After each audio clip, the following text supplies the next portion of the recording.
presentes. Hoy vamos a hablar de lo que se conoce como el juicio de lesividad. Es un juicio del cual no se conoce mucho, no suena mucho. Es un juicio que se da en materia fiscal, en materia administrativa, y ahora les voy a comentar un poco más sobre ello. Vamos a analizar diversas jurisprudencias y tesis aisladas con la intención de poder entender mejor esta figura, lo que es el juicio de lesividad. Este juicio de lesividad se lleva a cabo a nivel federal, pero también a nivel estatal ante los tribunales de justicia administrativa de los estados. Tienen un juicio muy similar al que se lleva a cabo a nivel federal, que es el que vamos a comentar ahora. Entonces, de entrada, y para no retrasarnos más, quería empezar señalando como en términos generales en lo que consiste el juicio contencioso administrativo, antes de entrar de lleno al juicio de lesividad. El juicio contencioso administrativo federal, que es el juicio que se interpone ante los actos y resoluciones emitidos por autoridades administrativas y fiscales. Este juicio es el que comúnmente se le conoce como juicio de nulidad. Probablemente lo hayamos escuchado antes. Es el juicio que se promueve en contra cualquier acto de la administración pública o la mayoría de los actos de la administración pública, como podrían ser los actos fiscales emitidos por el SAT, el Servicio de Administración Tributaria, el Instituto Mexicano del Seguro Social, el Infonavit, el ISSSTE en materia de pensiones, migración, Policía Federal y muchas otras autoridades administrativas federales, ¿no? Este juicio se le conoce comúnmente como juicio de nulidad por las características que tenía de origen. Este juicio en México empieza a funcionar desde 1936 con el anteriormente denominado Tribunal Fiscal de la Federación. Y de origen es un juicio que únicamente podía traer como consecuencia benéfica al particular que se declarara la nulidad del acto que se estaba controvirtiendo. Por eso se le conocía como juicio de nulidad, porque lo que se buscaba era la nulidad del acto. Hoy en día los efectos de las sentencias son más amplios, pero pues se le quedó con ese nombre, ¿no? Comúnmente se le conoce así. El nombre correcto es juicio contencioso administrativo y tenemos un juicio contencioso administrativo federal y tenemos juicios contenciosos administrativos en la mayoría de los estados. Este juicio se lleva a cabo ante un tribunal federal, que es el Tribunal Federal de Justicia Administrativa, y en los estados, pues ante los tribunales estatales de justicia administrativa. ¿Para qué sirve? Nos sirve precisamente para que el Tribunal Federal de Justicia Administrativa analice los actos que le ponemos a su consideración y pueda determinar si estos actos son ilegales o no, con base en los argumentos y pruebas que nosotros aportamos en este juicio contencioso administrativo. Bueno, esto a grandes rasgos es un juicio que va a promover ¿quién? El particular, una persona física o una persona moral que en materia fiscal se le conoce como contribuyente o una persona afectada por cualquier acto administrativo. Ese es el juicio contencioso administrativo federal común, el normal. Hoy vamos a hablar del juicio de lesividad, que es un juicio contencioso administrativo distinto. Es un juicio contencioso administrativo con características especiales porque es un juicio contencioso administrativo que no promueve el particular, que no promueve la persona física o la persona moral, sino la promueve la propia autoridad. Entonces, en este juicio contencioso, que es el juicio de lesividad, se van a invertir los papeles. De entrada en la diapositiva les digo, estoy hablando del juicio contencioso normal, pero tenemos lo que se conoce como juicio de lesividad. Este juicio, ambos, el juicio contencioso tradicional como el de lesividad, se llevan ante el Tribunal Federal de Justicia Administrativa, que para que tengan un poco de contexto, es un tribunal contencioso administrativo que tiene plena autonomía para dictar sus fallos. Aunque no pertenece al Poder Judicial de la Federación, es un tribunal autónomo que es independiente del Poder Ejecutivo y de los demás poderes para efectos de dictar su sentencia, ¿no? Bueno, el juicio de lesividad, ya entrando un poco en materia, es este juicio contencioso administrativo que promueve la autoridad. ¿Por qué lo promovería la autoridad y contra quién? Bueno, este es el juicio contencioso administrativo que va a promover la autoridad en contra de un particular. En el juicio de lesividad, los papeles se invierten. En un juicio de nulidad normal, tu particular controviertes un acto de una autoridad. Por decir un ejemplo, el SAT te multa y tú peleas esa multa, te vas a juicio contencioso y el SAT es la autoridad demandada y tú eres la parte actora en el juicio contencioso. Entonces, tu acto impugnado es la multa emitida por el SAT. Ese es un juicio tradicional donde tú estás peleándote con el SAT, ¿no? Entonces, en un juicio de lesividad los papeles se invierten. ¿Quién sería la parte actora? ¿Quién promovería la demanda? No sería el particular, sino sería la propia autoridad. En este caso sería el SAT, que demandaría la nulidad de un acto. ¿Qué acto? Uno emitido por el propio SAT. ¿Y a quién demandaría? Demandaría a un particular. ¿A qué particular? Al particular al cual le beneficie ese acto. Para que proceda este juicio de lesividad, ese beneficio al particular tiene que ser un beneficio indebido. Y tiene que ser un beneficio indebido como consecuencia de alguna irregularidad que haya cometido la propia autoridad. Ahora, esto de entrada suena un poco difícil de entender. Ahora vamos a comentar un poco más sobre ello para ver si puedo explicarlo un poco más, ¿no? Entonces, la lesividad es una figura jurídica que contempla un daño ocasionado al Estado. De entrada, tenemos que partir de esa base. Esa resolución que la autoridad va a controvertir le causa un daño al Estado. ¿Por qué si le causa un daño al Estado lo emitió de origen la autoridad? Bueno, pueden darse de diversas causas, diversas situaciones y es lo que iremos comentando, ¿no? Entonces, esta resolución le va a otorgar un beneficio indebido al particular y en el juicio se tiene que demostrar que existe este beneficio indebido, que esta resolución es ilegal para que solo a través del juicio y mediante una sentencia se le dé la razón a la autoridad y pueda, en este caso, declararse nulo el acto administrativo que está controvirtiendo la propia autoridad, ¿no? Entonces, este acto administrativo que controvierte la autoridad puede traer como consecuencia, además de tener el beneficio indebido en particular, este beneficio indebido puede traer como consecuencia una afectación a un tercero, ¿no? O un beneficio o un fruto ilegal para el propio particular. Hablemos, por ejemplo, de algún permiso que la autoridad haya concedido a un particular y al otorgarle ese permiso a un particular, a una empresa, por ejemplo, se afecta a alguna otra empresa que tenía ese permiso o a la cual se le quitó el permiso para otorgársela a otra. Entonces tenemos un tercero que tiene una afectación por ese permiso. En una situación normal, si esto fuera legal y se cumplieran todos los requisitos, pues no habría ningún problema. Pero pudiera darse el caso que ese permiso a esta empresa se le haya dado por alguna cuestión de corrupción o se le haya dado por alguna cuestión de algún error, de algún abuso. Entonces, ¿cómo la autoridad puede quitarle el permiso al particular? En muchas ocasiones, cuando la ley no lo permite porque es un beneficio ya reconocido a los particulares, la única forma de quitarle ese beneficio reconocido al particular es a través de un juicio. Y este juicio es el juicio contencioso administrativo conocido como juicio de lesividad, que es cuando se interpone por parte de la autoridad. Si tienen alguna pregunta, si no estoy explicándome bien o si no están entendiendo algo, me pueden hacerlo, ¿no? Juan Carlos Campos, ¿puedes hablarnos de la diferencia entre la revocación y el juicio de lesividad? Bueno, hay varias tesis y jurisprudencias que traje para poder entender un poco más. De entrada, la autoridad no puede revocar sus propios actos si ese acto le trae un beneficio al particular. La ley lo impide y la mayoría habría que irnos a las leyes orgánicas o reglamentos interiores, dependiendo de cada autoridad, dependiendo de cada procedimiento.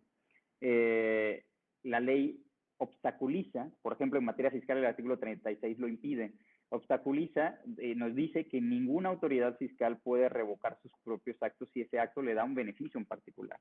Entonces, la única forma de revocar su propio acto es si acude al juicio de lesividad. Una revocación de una actuación de la autoridad pudiera darse, si la ley lo permite, siempre y cuando el acto no afecte al particular.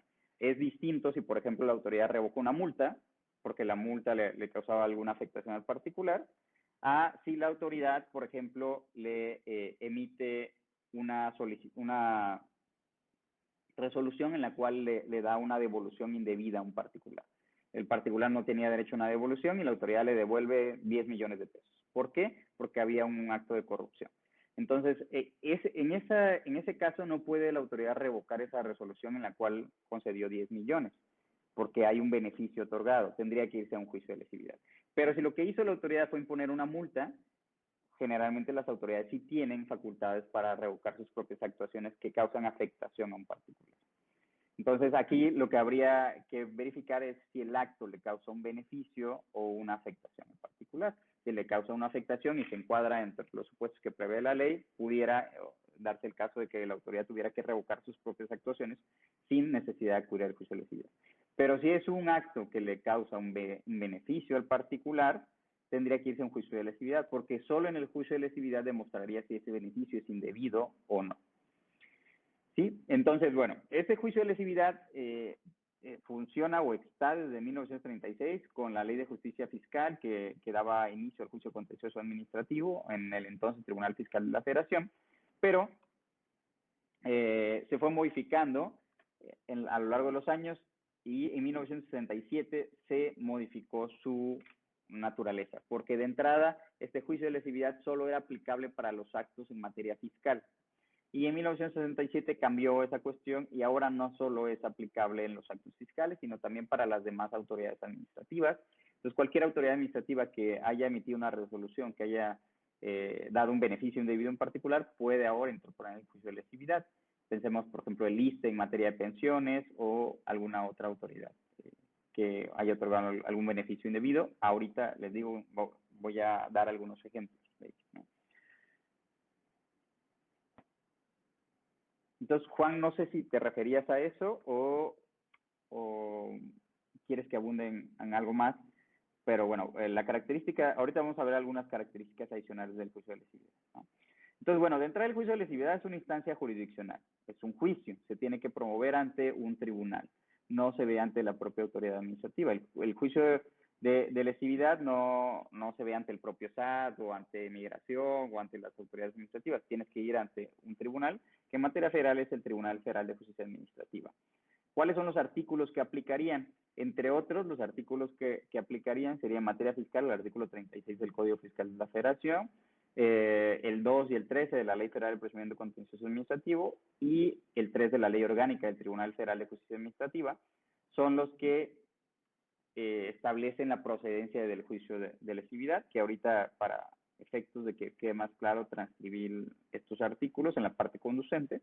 Y, por ejemplo, el artículo 2 de la Ley Federal de Procedimiento Contencioso Administrativo es el que establece en su tercer párrafo que las autoridades de la Administración Pública Federal, y aquí ya no limita a autoridades fiscales, sino dice cualquiera de la Administración Pública Federal, tendrán acción para controvertir una resolución administrativa favorable a un particular cuando estime que es contraria a la ley. Entonces, aquí empezamos a ver algunas características del juicio de lesividad. De entrada, como vimos, la parte actora va a ser la autoridad. Tiene que haber una autoridad que esté demandando, que va a demandar una resolución administrativa emitida por ella misma. Y esta resolución tiene que ser favorable a un particular. Si es desfavorable, no aplica el juicio de lesividad. Y que estime contraria a la ley, ¿no? Entonces, se tienen que dar estas características para la procedencia del juicio de lesividad. Si es contrario a la ley, pues eso es lo que se va a analizar durante el juicio. ¿No? De entrada, pues obviamente no se puede determinar. El artículo 3 de la Ley Federal de Procedimiento Contencioso Administrativo nos habla de las partes en un juicio contencioso y la fracción primera nos habla del demandante, no nos precisa quién puede ser demandante, pero esto ligado obviamente al artículo 2, que ya vimos que la autoridad puede promover el juicio de lesividad, pues entonces el demandante podría ser la autoridad. La fracción segunda nos dice que los demandados tendrán ese carácter y ya nos hace divisiones y como podemos ver en el inciso B, nos dice el particular a quien favorezca la resolución, cuya modificación o nulidad pida la autoridad administrativa. Entonces, el particular puede ser un demandado. Cualquiera de nosotros, si tenemos una resolución que nos beneficia de alguna manera emitida por la administración pública y ellos consideran que esa resolución la emitieron de manera indebida, pueden promover un juicio de lesividad y nosotros vamos a ser la autoridad demandada. Perdón, vamos a ser la parte demandada. Esto pareciera como que muy raro, ¿no? O sea, ¿en qué momento pasaría y por qué pasaría si la autoridad me está dando una resolución que me favorece, por qué lo va a controvertir? Bueno, sí es una situación atípica, pero también es cierto que pasa. Y puede pasar mucho tiempo para que esto se dé, porque si ustedes no saben, el juicio contencioso administrativo, el plazo normal para presentar un juicio cualquiera es de 30 días. Son 30 días hábiles. Pero en tratándose del juicio de lesividad, el plazo se amplía, ¿no? Ya no son 30 días hábiles, sino conforme a la fracción tercera del artículo 13 de la Ley Federal de Procedimiento Contencioso Administrativo, el plazo para la autoridad se amplía a 5 años. Y esto nos pudiera parecer excesivo. Si ustedes nunca han escuchado el juicio de lesividad, pudieran decir, oye, ¿por qué yo tengo 30 días para irme a un juicio en contra de un acto de la autoridad y la autoridad tiene 5 años para irse a un juicio en contra de su actuación? ¿No? Esto tiene una razón de ser que ahorita voy a comentar con base en ciertas tesis y jurisprudencia, ¿no? Pero me dice Juan Carlos si en la práctica he visto algún juicio de lesividad. No, lo he visto en sentencias que he analizado para efectos de una cuestión doctrinal nada más, para efectos de clases, de pláticas, y ahorita para efectos de jurisprudencia vi varios casos prácticos.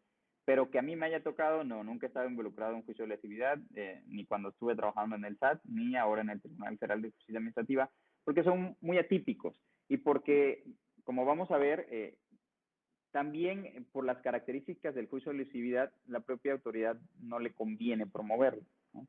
¿Por qué son los 5 años? Ahorita vamos a comentar un poco más de eso, pero adelantándonos un poquito, ¿por qué la autoridad tendría 5 años?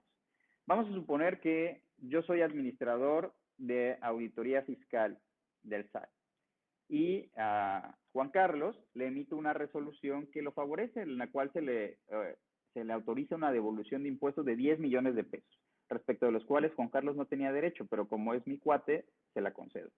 Esa resolución le otorga un beneficio indebido a Juan Carlos. Obviamente, pues por la relación que hay, e incluso puede haber alguna cuestión de corrupción, de que él me dé alguna parte, esto sucedió. Si yo soy el titular de la administración, ¿quién se daría cuenta de esta actuación irregular y en qué momento se darían cuenta?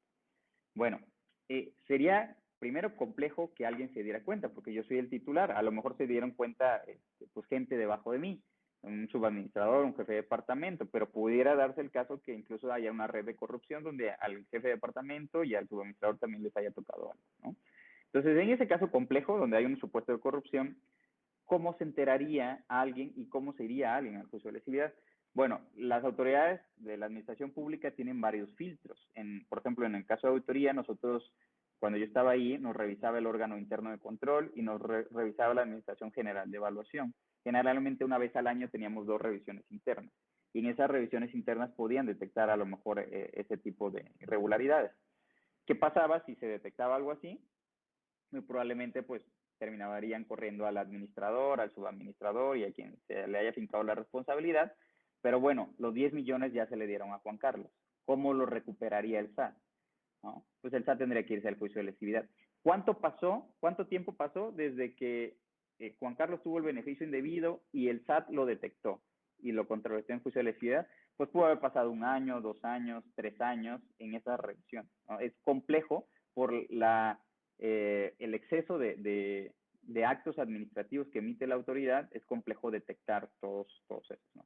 Y por lo mismo también sería complejo pues promover el juicio de lesividad, porque vamos a suponer que alguno de mis subordinados cometió un error. A lo mejor yo no sé ni tengo la certeza de que fue por un acto de corrupción. Simplemente veo que hubo un error. No se analizaron bien unos contratos y por lo tanto se le dio un beneficio indebido, por ejemplo, también en devolución, ¿no?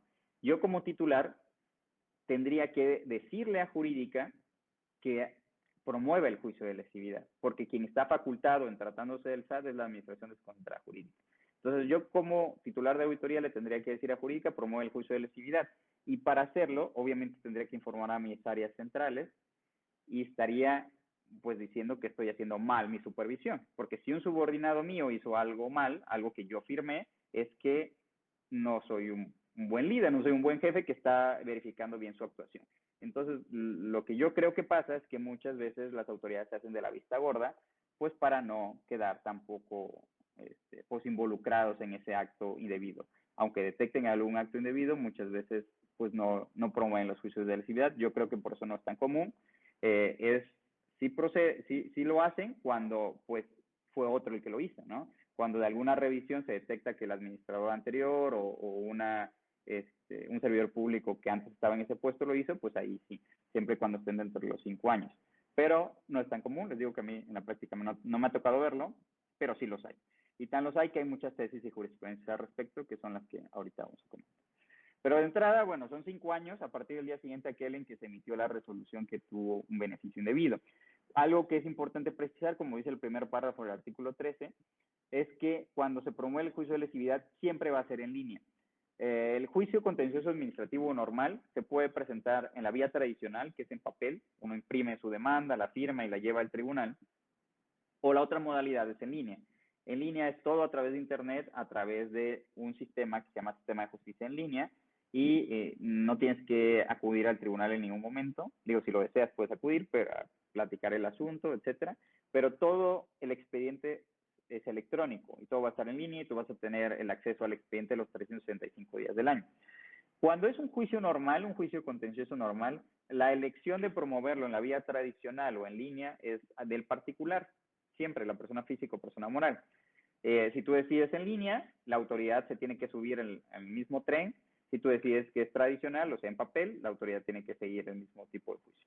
Pero en un juicio de lesividad siempre va a iniciar en línea, porque lo dice el artículo 13. No obstante que inicie en línea, cuando al particular se le notifique la demanda, el particular cuando la conteste puede cambiar, puede variar y decir, ¿sabes qué? Yo no quiero que sea en línea, quiero que sea tradicional. Entonces, siempre va a iniciar en línea, pero se puede concluir tradicional o se puede concluir en línea, dependiendo de lo que decida el particular, ¿no? Juan Carlos dice, si promueves el juicio de nulidad en contra de un acto, argumentando que la vía correcta era el juicio de lesividad y se decreta la nulidad del acto, se puede demandar responsabilidad patrimonial por cancelar un acto que era correcto y le traería beneficios al particular. A ver, otra vez. Si promueves un juicio de nulidad en contra de un acto, argumentando que la vía correcta era el juicio de lesividad,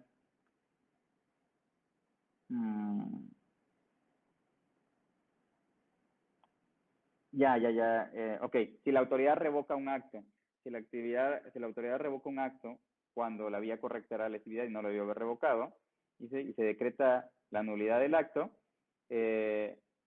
ok, si se puede demandar responsabilidad patrimonial por cancelar un acto que era correcto y le traería beneficios al particular, pues yo creo que sí. O sea, habría que ver, digo, no me ha tocado tantos casos de responsabilidad patrimonial y en materia de Tribunal Federal de Justicia Administrativa, ahorita hay unas salas especializadas, las cuales están también en proceso de nombramiento. Pero bueno, aquí estamos hablando de que una autoridad está haciendo algo que la ley no le permite, ¿no? Porque la ley, para que haya una revocación y esta revocación se deje sin efectos un acto y esta revocación sea legal, la autoridad tiene que tener facultades para hacerlo, ¿no? Entonces, si ese acto lo está haciendo sin facultades, pues está actuando en exceso. Este exceso, pues no tendría ninguna justificación. Máxime que en el ejemplo, pues si procedía el juicio de lesividad, es una resolución que le otorgaba un beneficio al particular. Si es una resolución que le otorgaba un beneficio al particular y la autoridad le quitó esa resolución sin justificación, sin motivación, porque no la hay, pues entonces yo creo que sí debería incurrir en una responsabilidad. Sin embargo, pues habría que analizar pues el supuesto, el acto, la ley y el caso en particular, pero yo creo que sí. Bueno, continuando, la ley orgánica del Tribunal Federal de Justicia Administrativa señala en el artículo 3º. El artículo 3º de la ley orgánica establece un listado de los actos y resoluciones en contra de los cuales procede el juicio contencioso administrativo. Y en la parte final de ese artículo nos habla de que, primero, de que el juicio solo va a proceder en contra de resoluciones definitivas. Y nos dice este artículo que son definitivas las resoluciones que no admitan recurso o que el recurso sea optativo, ¿no? Nos habla del principio de definitividad en el juicio contencioso. Y en el último párrafo nos dice que el tribunal conocerá de los juicios que se promuevan en contra de resoluciones favorables a un particular cuando se consideren que son contrarias a la ley. Es decir, nos da pauta para que el tribunal conozca del juicio de lesividad. Esta ley orgánica es la que le da competencia al Tribunal Federal de Justicia Administrativa, por eso va ligada con la Ley Federal de Procedimiento Contencioso Administrativo. Esta misma ley orgánica, en el artículo 34, nos señala que si el demandante es una autoridad, esto es para efectos de la competencia de la sala, que es muy importante también tener en cuenta eso. ¿Ante qué sala del Tribunal Federal de Justicia Administrativa se promueve el juicio? digo, y para los que no están familiarizados con el juicio contencioso administrativo, este juicio se promueve ante el Tribunal Federal de Justicia Administrativa y el Tribunal Federal de Justicia Administrativa está integrado por salas regionales. Entonces, ¿ante qué sala regional presentarías el juicio? Bueno, de entrada, bueno, la autoridad lo va a presentar en línea. Antes existía una única sala que veía juicio en línea, que era la sala especializada en juicio en línea. Derivado del COVID y de la pandemia y del tiempo que estuvo suspendida las actividades del tribunal, se han ido ampliando las facultades de las demás salas regionales para efectos de ver juicio en línea. Entonces, esto implica que hay muchas salas, no todas, pero casi todas, que ya ven juicio en línea, ya no solo la sala especializada en juicio en línea que estaba en Ciudad de México.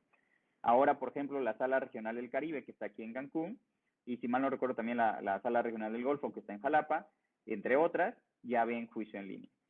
Entonces, si todas ven juicio en línea y la autoridad tiene que promoverlo en juicio en línea, ¿quién es la sala competente para resolver este juicio de lesividad? Nos dice el artículo 34, si el demandante es una autoridad que promueve el juicio de lesividad, será competente la sala regional de la circunscripción territorial en que se encuentre la sede de la autoridad actora. Es decir, si la autoridad que emite la resolución que estás controvirtiendo está en Cancún, pues la sede de la sala es la sala regional del Caribe, que está aquí en Cancún, ¿no? Tendrías que promover, la autoridad tendría que promover el juicio ante la sala regional del Caribe. Entonces va a depender de la sede de la autoridad actora para la competencia de la sala que va a ver el juicio de lesividad. Bueno, saludos Sofía, gracias. El artículo 36 del Código Fiscal de la Federación nos habla también del juicio de lesividad y básicamente nos dice lo mismo que hemos estado comentando, que procede en contra de resoluciones administrativas de carácter individual favorables a un particular, que estas solo van a poder ser modificadas por el Tribunal Federal de Justicia Administrativa. Y es lo que le decía hace rato Juan Carlos. En materia fiscal está bien delimitado porque el artículo 36 nos dice, si es una resolución favorable a un particular, nos dice solo pueden ser modificadas por el tribunal mediante el juicio. No nos da opción de que alguna sí o no. Si es una resolución favorable a un particular, solo van a ser por el tribunal. Entonces, lo que habría que analizarse es si esta resolución es una resolución favorable a un particular. Y ahorita les voy a decir, por ejemplo, les voy a dar unos ejemplos en los cuales eso a veces es un poco complejo de distinguir, ¿no? Entonces, algo que también la otra vez escuché en una plática del juicio de lesividad es quién sería competente para promover la demanda del juicio de lesividad. Y bueno, va a ser competente quien tenga la representación de la autoridad que va a demandar, ¿no? En tratándose del SAT, el competente es la Administración Desconcentrada Jurídica. El artículo 35 del Reglamento Interior del SAT nos señala que en dos de sus fracciones, la 27-28, nos dice que el SAT está facultado para representar, perdón, la General Jurídica está facultada para representar al Secretario de Hacienda, al jefe del SAT y a las unidades administrativas de dicho organismo, como son aduanas, servicios a contribuyentes, jurídica, auditoría, recaudación, etc. Y nos dice en la parte que está aquí con azul, en toda clase de juicios. Si bien no nos menciona que va a ser, está facultado para juicio de lesividad, nos dice toda clase de juicios ante el Tribunal Fiscal, Tribunal Federal de Justicia Administrativa, ¿no? Entonces, aquí entraría, desde mi punto de vista, el juicio de lesividad, ¿no? Porque nos dice que está facultado para toda clase de juicios. Y la siguiente fracción nos dice que también está facultado para interponer el recurso de revisión. Y aquí entra algo también que puede darse a debate, ¿no? ¿Qué pasa si en la sentencia del juicio de lesividad la autoridad pierde el juicio? ¿Qué puede interponer en contra de esa sentencia del juicio de lesividad? ¿Un amparo directo porque actuó como parte actora en el juicio de lesividad? ¿O una revisión como lo señala la Ley Federal de Procedimiento Contencioso Administrativo, ¿no? Entonces, desde mi punto de vista, y como vamos a ver más adelante, lo que tendría que interponer la autoridad sería un recurso de revisión, porque no está facultada para interponer un amparo directo, porque no lo señala su reglamento en el caso del SAT y en caso de ninguna autoridad, además de que no actúa en un plano o sea, de que actúa como autoridad. En el juicio de lesividad actúa como una autoridad y tiene esta facultad, ¿no? Lo vamos a ver un poco más. Y ya, bueno, esto también para cerrar lo del juicio de lesividad en autoridades fiscales, aquí lo que nos señala el artículo 37 de las desconcentradas jurídicas del SAT es que el jurídica está facultada, entre otras cosas, nos dice aquí, para analizar de oficio o previa solicitud si los actos administrativos otorgan un beneficio indebido en particular. Es decir, si jurídica detecta, por ejemplo, por alguna cuestión, que alguna resolución derivada de una devolución o cualquiera que sea, le da un beneficio indebido en particular, sin necesidad de pedirle permiso o avisarle a las otras unidades administrativas, puede, porque está facultado para ello, presentar el juicio de lesividad, ¿no? Entonces, eso es importante en materia fiscal. Pero bueno, ya entrando en cuanto a las tesis y jurisprudencias, hay varias tesis de la Suprema Corte de Justicia, no llegan a ser jurisprudencias, pero nos delimitan los aspectos del juicio de lesividad. Iré avanzando un poco rápido porque no tenemos tanto tiempo. Pero bueno, esta es del 2018, diciembre de 2018, no tiene mucho tiempo. De rubro nos dice, el juicio de lesividad del artículo 28 de la Ley Federal de Procedimiento Administrativo del Distrito Federal, que prevé el plazo de 5 años para instarlo, respeta los derechos de legalidad y seguridad jurídica. Bueno, esta tesis no es en materia federal, pero como prevé lo mismo, como establece lo mismo, el mismo plazo de 5 años, es aplicable, ¿no? Hay otras tesis más viejas, esta la puso porque es reciente, hay unas de hace varios años, que dicen básicamente lo mismo en cuanto a nivel federal. Y lo que nos dice es que, bueno, no importa que sea 5 años y el particular tenga 30 días, porque esto está justificado. Y está justificado en que las autoridades emiten un cúmulo de asuntos que hacen imposible que se detecte en ese plazo de 30 días, ¿no? Además de que es común o hasta cierto punto justificable que las autoridades cometan errores, porque las autoridades están representadas por personas físicas, como ustedes y como yo. Y yo trabajé en el Servicio de Administración Tributaria y cometemos errores, ¿no? Se pueden cometer errores por presión, por cargas de trabajo, y también se puede dar el caso de que alguien abuse, ¿no? del puesto que tiene y actúe de manera indebida. Entonces, como esto es normal y como esto puede suceder, es importante que se pueda defender esa actuación irregular de la propia autoridad, porque el beneficio no es para el SAT o no es para el IMSS o no es para el Infonavit, el beneficio es para toda la colectividad. Lo que se busca, si por ejemplo se le otorga un beneficio indebido a un particular, otorgándole 10 millones de pesos en devolución, pues esos 10 millones de pesos son 10 millones de pesos que estamos pagando todos con nuestros impuestos, ¿no? Entonces, es de interés público que el fisco y que el gobierno recupere ese dinero, ¿no? O en cualquier otra materia que se recupere ese beneficio indebido que se le ha dado a un particular. Entonces, se justifica los 5 años que tiene en el tiempo que tiene la autoridad para descubrirlo, que no es fácil descubrirlo, como les había comentado. Y bueno, esta otra tesis, que también es de la Suprema Corte, de la primera sala, nos dice que el plazo de 5 años respeta el principio de igualdad procesal. Por lo que les comentaba, el cúmulo de asuntos de la autoridad y el tiempo que toma advertir las lesiones son los dos principales motivos por los cuales se justifica el plazo de 5 años. Esta también es de la primera sala de la Suprema Corte, también diciembre de 2018, y nos dice: el juicio de lesividad constituye un mecanismo cuya finalidad es hacer cumplir el orden jurídico mexicano y se fundamenta en el principio de que el error no debe imperar sobre el interés público. Y es lo que les comentaba, es normal que la gente cometa errores y dentro de la administración pública está conformada por mucha gente. Y, por ejemplo, a mí me tocó ver, nosotros, cuando yo era subadministrador de auditoría en Veracruz, éramos más de 100 personas y las cargas de trabajo eran muy grandes. Las cargas de trabajo en el SAT son con base en metas y con base en metas que se elaboran un año antes. Se van conforme a la ley de ingresos, el presupuesto de egresos y conforme a la planeación que se tiene por áreas centrales, Presidente de la República, Secretaría de Hacienda, Jefatura del SAT, se ponen metas ambiciosas, ¿no? Entonces, y se ponen metas de todo tipo, se ponen metas para multar, metas para clausurar, metas para iniciar visitas, metas para todo. Entonces, esto hace que exista mucha presión. Porque, ¿qué pasa si tenías que hacer, no sé, 1000 actos de, no sé, cancelación de certificado sello digital para el mes de julio? Y llega el mes de junio y llevas 500. Entonces, te falta un mes y todavía te faltan 500 más. Entonces, y eso llega a pasar, es muy común que pase. Entonces, por presión, las autoridades, los servidores públicos empiezan a emitir muchas actuaciones, más que enfocándose en la calidad, sino en la cantidad. Y muchas de las ocasiones ustedes sabrán que cuando nos enfocamos en cantidad y no en calidad, pues las cosas no salen bien.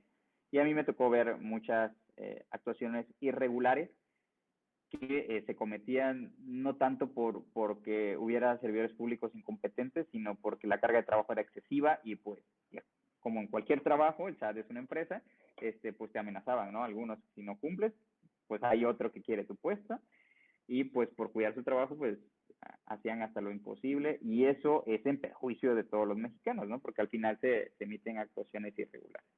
Entonces, la ley protege eso, protege que estas actuaciones irregulares otorguen un beneficio indebido al particular y por eso es que se justifica el juicio de lesividad y nos dice esta tesis, el error no puede imperar sobre el interés público. El interés público está aquí y pues el error está aquí abajo y lo sobrepasa, ¿no? Entonces nos dice, las propias disposiciones legales en las que se encuentra la autoridad administrativa para actuar como cualquier norma general son prescriptivas, es decir, son normas de comportamiento, por lo que su actualización no es una cuestión necesariamente infalible. O sea, no es que porque seas la autoridad nunca viole la ley o nunca te puedas cometer errores, ¿no? Pues no es así. Nos dice, sino contingente, en tanto que existe la posibilidad de que los sujetos a quienes se dirige la norma no la observen o la observen de modo deficiente. Entonces, para eso sirve la lesividad como una herramienta para el cual se pueda cumplir la ley. Nos dice, se debe tomar en cuenta que el propósito del juicio de lesividad es dar cumplimiento a las disposiciones de la ley y no a la protección de derechos. Entonces, el legislador consideró el error o cualquier vicio de ilegalidad, que ese error o cualquier vicio no puede imperar sobre el interés público. Bueno, esta tesis, que es de un tribunal colegiado, es de septiembre de 2018, nada más es para tener en cuenta esto, lo que ya habíamos comentado, que se puede tramitar en línea o en la vía tradicional. El hecho de que el juicio siempre se inicie en línea no significa que siempre se vaya a concluir en línea, lo que básicamente nos dice la tesis, porque va a depender del particular, es a su elección si decide continuar el juicio en línea o lo continúa en la vía tradicional. Esta es de un pleno de circuito. Nos dice, existe lesión jurídica al Estado cuando el acto administrativo se dictó en contravención a la ley. Entonces, hay una contradicción de tesis que yo les recomiendo que lean del Pleno de la Suprema Corte, la 15-2016, que nos habla del juicio de lesividad y aquí nos dice que hay varios elementos que se necesitan para que exista el juicio de lesividad, para la procedencia, y nos dice aquí que entre ellos son la calidad de la parte actora, que recae en la autoridad administrativa. Tiene que haber una autoridad que es quien va a promover el juicio, ¿no? ¿Con qué intención? Con la intención de modificar el acto, revocarlo, que se declare nulo por el tribunal. El carácter de parte demandada, que en este caso, como ya vimos, se invierte en los papeles y es el particular. ¿Qué particular? Aquel que tiene la resolución favorable y que la autoridad considera indebida. Y nos dice que la nulidad del acto deriva de que este no reúne los elementos o requisitos que la validez que señala la legislación aplicable, es decir, que el acto es ilegal. Tiene que demostrar la autoridad que ese acto que emitió la propia autoridad es ilegal, ¿no? Y nos dice esta tesis que es algo interesante, dice, aunque no se acredite que se causó un daño al Estado. Porque puedes decir la autoridad, ¿sabes qué? La resolución es ilegal y lo puede demostrar, pero a lo mejor no acredita el daño al Estado. ¿Por qué? Si le otorgas o no le otorgas un permiso al particular, se le ecuaciona un daño al Estado. A lo mejor en ese juicio, por ejemplo, sí se le otorgó un permiso indebido, pero no se justificó por qué con ese permiso se ocasionaba un daño al Estado. Entonces, nos dice esta tesis que aunque no se acredite el daño al Estado, pues en sí mismo el acto ya causa daño. Al ser un acto ilegal, esa ilegalidad en sí misma ya causa afectación al Estado, ¿no? Porque es contraria a la ley. Entonces, por lo tanto, no podría dar derechos ni producir consecuencias jurídicas. Esta es del Tribunal Federal de Justicia Administrativa, nos dice, esta ya, y otras que cito, son más que nada para dar algunos ejemplos, ¿no? Entonces, se nos dice, juicio de lesividad debe promoverse por el ISSSTE a efecto de modificar en decremento del pensionado las condiciones establecidas en la concesión de su pensión. Y esto es para no estarlo leyendo. Si gustan, luego les comparto las diapositivas, no hay ningún problema. Mandan un mensaje por redes sociales y se las comparto. Y para que las puedan leer con calma, ¿no? Pero esta, a grandes rasgos, lo que dice es que el ISSSTE, si ya te otorgó la pensión y luego se da cuenta que cometió un error, y te correspondió una pensión inferior, no puede quitártela. No puede decirte, ¿sabes qué? No te tocaba esta cantidad, te tocaba menos. Para poder disminuirte la pensión, tienen que iniciar un juicio de lesividad según el criterio de la Segunda Sala Regional del Occidente, ¿no? Aquí nos dice, supuesto en que el acta final de la visita domiciliaria constituye una resolución definitiva favorable para efectos de su impugnación por parte de la autoridad. Esto también es muy interesante. ¿Qué pasa en una visita domiciliaria? Una visita domiciliaria inicia con un acta parcial de inicio, donde se notifica una orden de visita y concluye con un acta final. Pueden pasar 12 meses para que se levanten estas actuaciones y después se emite una resolución en la cual te determinan los impuestos omitidos, ¿no? Esto es una facultad de comprobación de las autoridades fiscales. Generalmente lo hace la autoridad y te dice, ¿sabes qué? Me debes tanto del IVA y del ISR o los impuestos revisados, ¿no? Es una actuación normal. ¿Qué te causa afectación? Tú te puedes ir al juicio de nulidad normal. Pero ¿qué pasa si si esta visita domiciliaria se da por concluida en el acta final donde tú, en la última acta parcial, aparentemente te corriges y la autoridad al levantar el acta final dicen, sí, se corrigió, entonces ya ahí termina el asunto, ¿no? Aquí no se emitió una resolución porque las actas propiamente no son resoluciones, no son actos administrativos, son actos accesorios a la orden de visita domiciliaria conforme a tesis de la Corte. Entonces, esa acta se debe considerar una resolución definitiva para efectos del juicio de lesividad. Vamos a suponer, en el ejemplo de esta tesis, lo que nos dice, es una jurisprudencia de la Sala Superior del Tribunal Federal de Justicia Administrativa, en esa visita hubo un beneficio indebido porque consideraron que habías corregido tu situación fiscal, aunque no la corregiste. ¿Eso constituye una resolución definitiva para el efecto de juicio de lesividad o no? Entonces, en este caso, concluyen que sí. ¿Por qué? Porque nunca se va a emitir la resolución a la cual se refiere al artículo 50 del Código Fiscal de la Federación, que se emite 6 meses después del acta final. No se va a emitir en este caso porque ya dijeron que te corregiste. Entonces, en este caso, el acta final sí se convierte en una resolución definitiva. ¿Por qué? Porque ahí se resuelve tu situación jurídica y ahí se te otorga un beneficio indebido.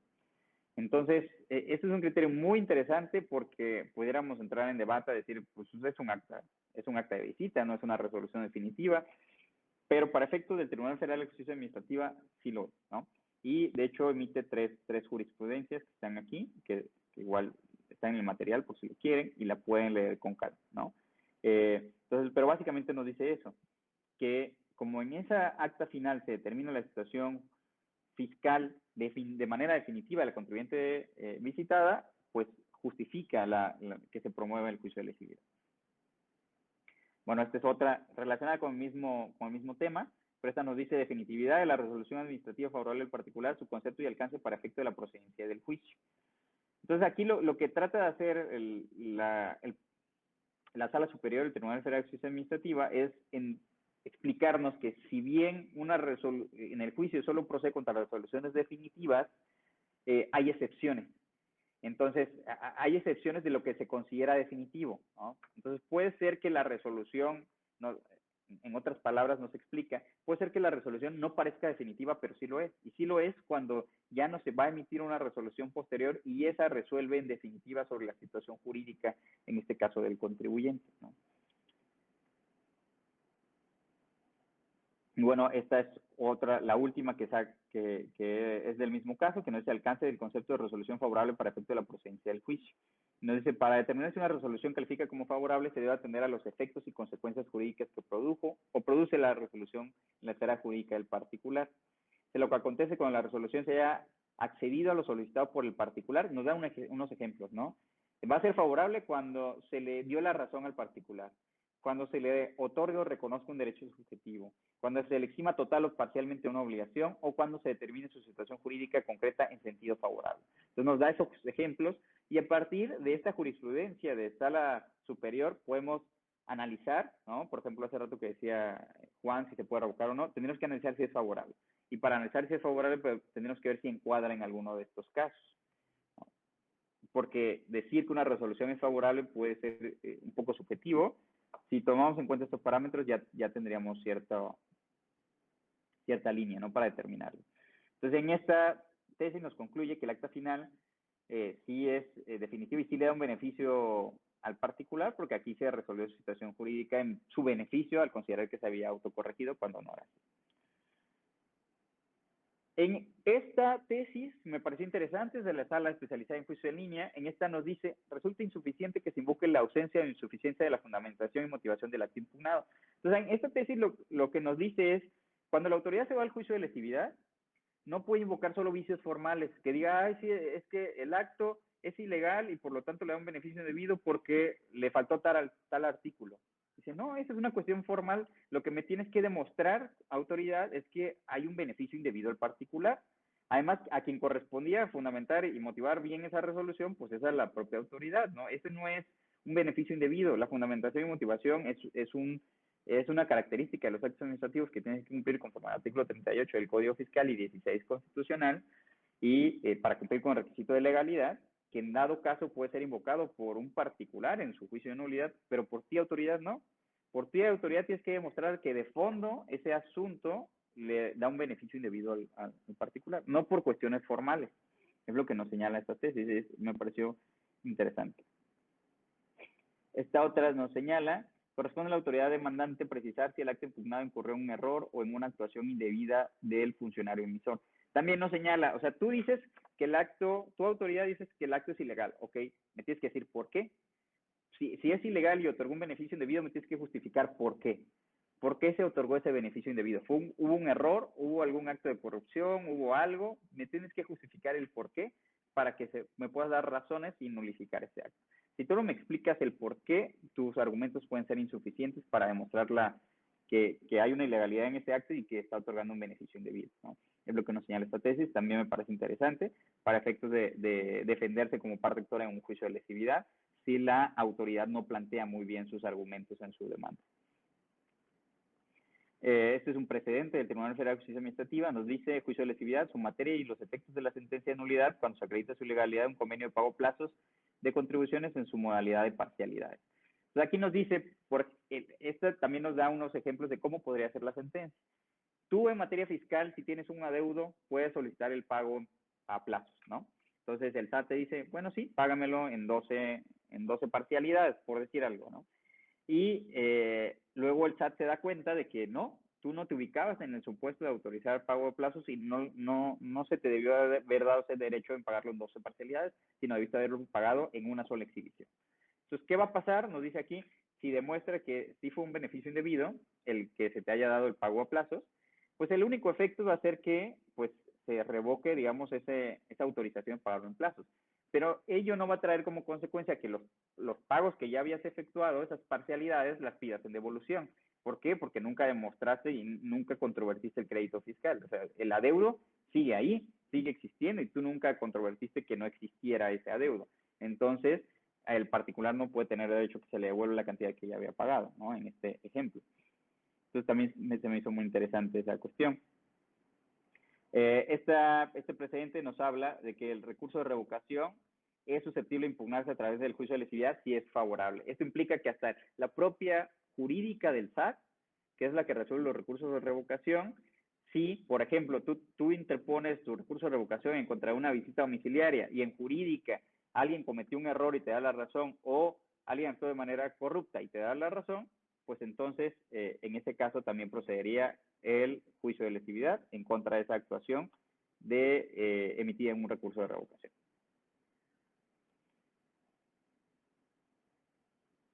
Bueno, este es otro ejemplo de en contra de en qué casos procedería el juicio de lesividad. Esta tesis nos habla de una prima de seguro de riesgos de trabajo. Si la autoridad, en este caso el Instituto Mexicano del Seguro Social, el IMSS, te determina una prima de riesgos de trabajo y luego emite una segunda, en este ejemplo, una segunda donde te determina una prima mayor, pues no por emitir una segunda resolución está revocando tácitamente la otra, no, esa segunda resolución es ilegal porque pues todavía subsiste la primera donde te dio un beneficio. Y si la autoridad consideraba que había un beneficio indebido, debió irse al juicio de lesividad. Si no lo hizo, pues esa segunda resolución es ilegal, ¿no? Entonces esto se me hace muy interesante porque lo que decía Juan Carlos, muchas veces las autoridades hacen cosas sin estar facultadas para ello. Me tocó cuando estaba en el SAT, me decían, es que hay que hacer esto. Y yo, ajá, hay que checar el reglamento primero si lo podemos hacer. Si la ley no nos dice que lo podemos hacer, no se puede hacer. Entonces hay que verificar las facultades de las autoridades. Si la autoridad no tiene facultad para hacerlo, pues muy probablemente la actuación sea ilegal. Bueno, esta nos dice, este es de devolución de impuestos, el hecho de que la autoridad acceda a una solicitud de devolución de impuestos sin ejercer sus facultades de comprobación no implica una resolución favorable al particular. Bueno, aquí nos dice, un trámite de devolución, aquí no es necesario que la autoridad se vaya al juicio de lesividad. ¿Por qué? Porque si te otorga una devolución indebida, todavía tiene una herramienta más, porque el artículo 22 del Código Fiscal de la Federación lo prevé, que es que te puede iniciar una facultad de comprobación.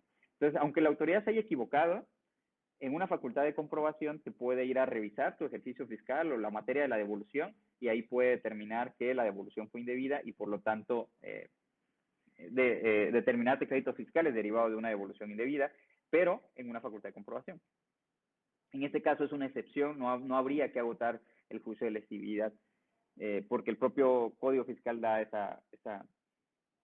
derecho a la autoridad, lo que señala esa tesis. Bueno, y aquí, ya hablando de lo que les comentaba hace rato,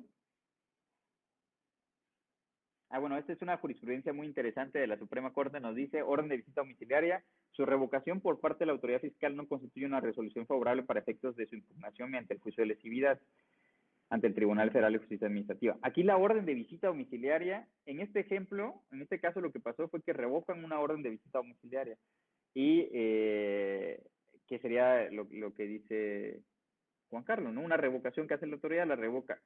Y dice, luego emite una nueva orden. ¿Qué pasaría? ¿Esa segunda orden es legal? Bueno, lo que aquí hubo una contradicción.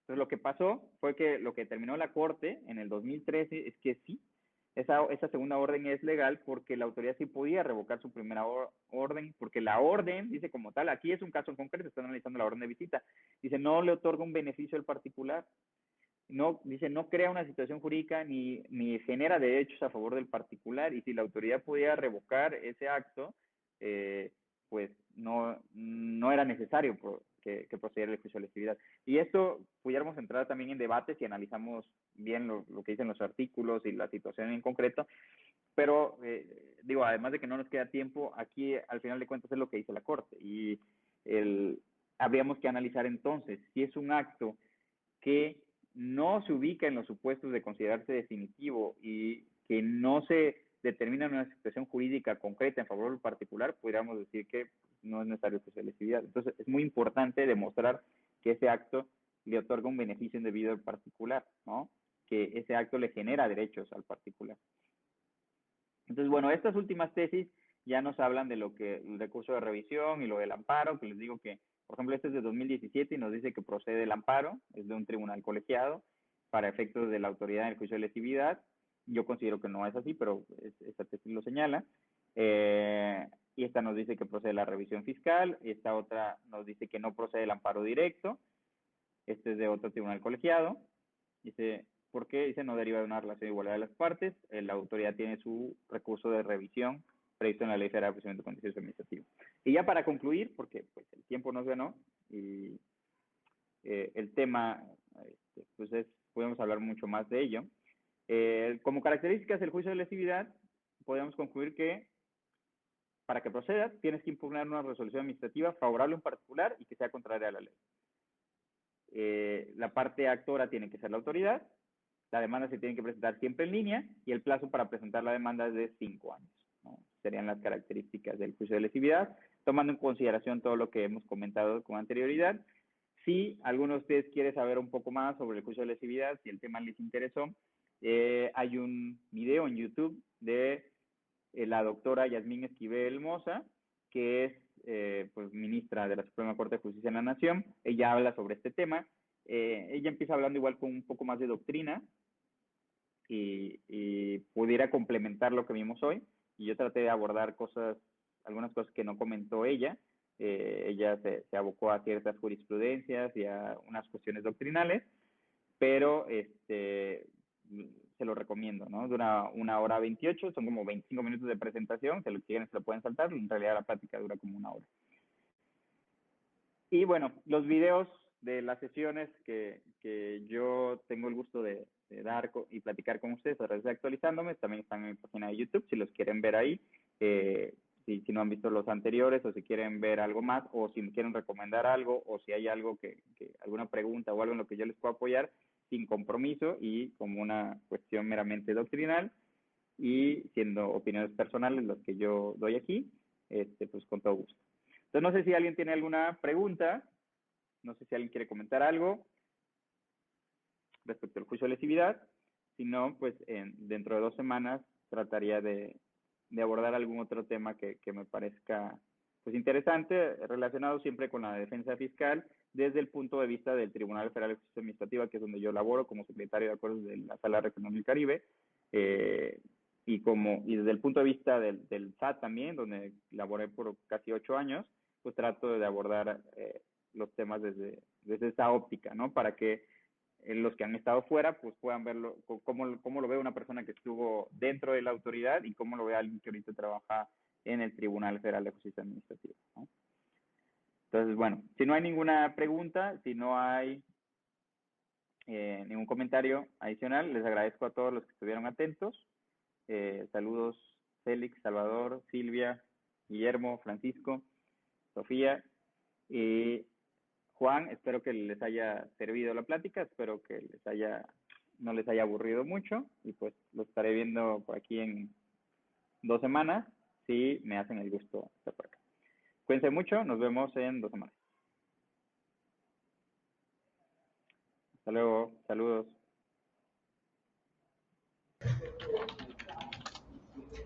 ¿Qué tal, maestro? Excelente tarde, excelente ponencia.